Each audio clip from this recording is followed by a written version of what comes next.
What is up, everybody? I'm No Lux Given, and today I wanted to talk about the greatest game ever. And to me, the greatest game ever isn't a card game or a video game, but the game of life. And not a board game either. I've always been interested in people, and so I've much preferred multiplayer games. Games where you have to outsmart and outthink your opponent in order to win. But what if there was no game at all? What if the entire game was just trying to outthink and outsmart, maybe outwit, outplay, outlast your opponent? So since I was young, I have been absolutely obsessed with the TV show Survivor, which requires its contestants to socially and strategically manipulate in order to become the winner. And it strips away all of the other game aspects. There's no cards, there's no boards, there's no Mario running around the track. It's just the players, and it is just the game of life at its purest. And I've always referred to Survivor as the ultimate game. That is, until I found the genius. 1, 2, 3, let's go!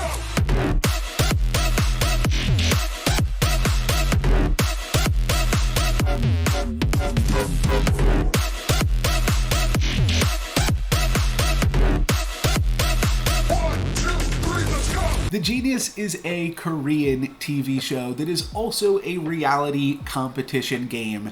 And unlike Survivor, The Genius adds in a few more of those board gamey elements. And I think it's important to recognize Survivor also isn't real life. At no point in my real life have I had to jump off of a dock and try to grab a key in the air, or try to solve a puzzle so that I could eat for the day. Survivor uses these things to heighten the reality of the game and put the players in a situation where they might have to make tough choices that they might not be otherwise willing to do. And also $1 million is on the line, which is gonna change some of how cutthroat they're willing to be. And The Genius heightens this interpersonal drama even further by reintroducing some more traditional game elements. Each round is a different game, and all of these games are made up just for the show that none of the players have ever seen before. And I think that's the part that really appeals to me. I don't necessarily think that being a genius means being really good at trivia or really good at chess, something that you can memorize and dedicate your life to, and yes, those people are probably smarter than me, but rather true intelligence, I feel, is really tested in the show. The show really requires the players to always think on their feet and continually be evaluating as new information presents itself. And part of the reason that I'm making this video is a new season of this show is just premiering for the Netherlands in the first time. And I want everybody to be able to experience this because it's just such a cool show, and I really wanted to draw some well-deserved attention to it. So I wanted to break down the overall format of The Genius in this video. Each round, or each episode, is going to be divided up into two parts. We've got the main match, which is a big group game, and then a death match, which is a one-on-one elimination game. The main match is always something that typically provides some opportunity for lying, outthinking your opponents with a lot of different pieces of hidden information. There's always going to be in the game some amount of winners and losers as well. If you are able to win the game, then you are going to receive immunity. For the episode, you can't get eliminated. Sometimes, if it is a game where only one person wins, they are allowed to select additional players to be safe with them. And that opens up a lot of intrigue in the episode because it means you don't always have to be the person that won yourself. You could also help somebody win. And that's where a lot of the room for deception plays out. If I can help somebody win and myself not lose, then that person is going to also be able to keep me safe, and we're both going to make it to the next episode. So that's kind of the core concept behind a lot of the games in the Genius that I think we'll see play out.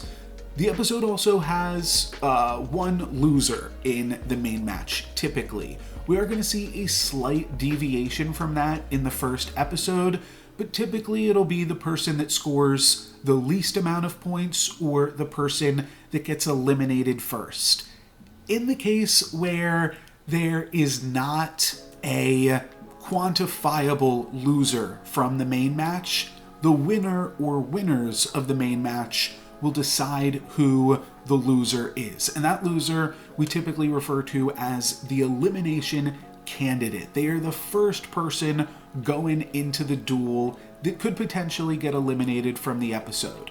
But the episode isn't done there quite just yet. The next thing that's going to happen is the elimination candidate is going to pick one of the players that isn't safe. One of the players that doesn't have immunity for this episode, and they are going to choose to duel them in a one-on-one deathmatch. The deathmatch will be something totally random, and typically throughout the season, the different death matches will test different skills. You'll have a death match that tests memory. You'll have one that tests social capabilities.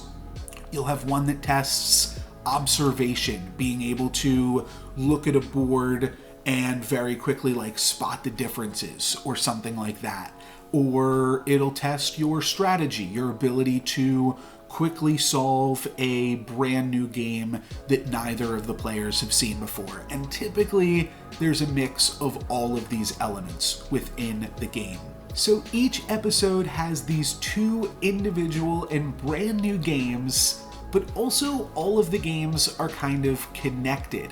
Obviously, it's going to be the same players through each episode, so the games are connected in that way, but they're also connected through an in-game currency called garnets. Garnets are a really cool aspect to the Genius. They allow players to earn rewards in each game that really matter when they play the next game, because those garnets can be used to give you an advantage if you choose to use them. Think about it like this. Imagine you are playing Among Us and you're completing your tasks. Then next week, when you and your friends play Monopoly, each of you gets a starting cash bonus equal to the amount of tasks that you completed last week. And then the next week when you play Mario Party, maybe you get a star handicap based off how many hotels you created. And that's not the best analogy, but it allows all of these games to feel connected like one super game that all of the players are participating in. So hopefully with all of that, I have piqued some of your interest and potentially sold you on watching The Genius along with me. I'm gonna leave links in the video description for how to watch the Korean versions of the show if you want to catch up, as well as the Netherlands version, which is just premiering for the first time. And because of that, I'm going to be doing some coverage of the show on this YouTube channel, which is also why I want people from my channel to get involved and check out the show. Each week, I'm going to break down the episode fully in depth, and that should be a ton of fun because I really do love this game. I think that everybody else that watches it will probably love it too. It is a ton of fun, but that is going to be it for me today, guys. Thank you very much for watching. I'm No Lux Given. Peace.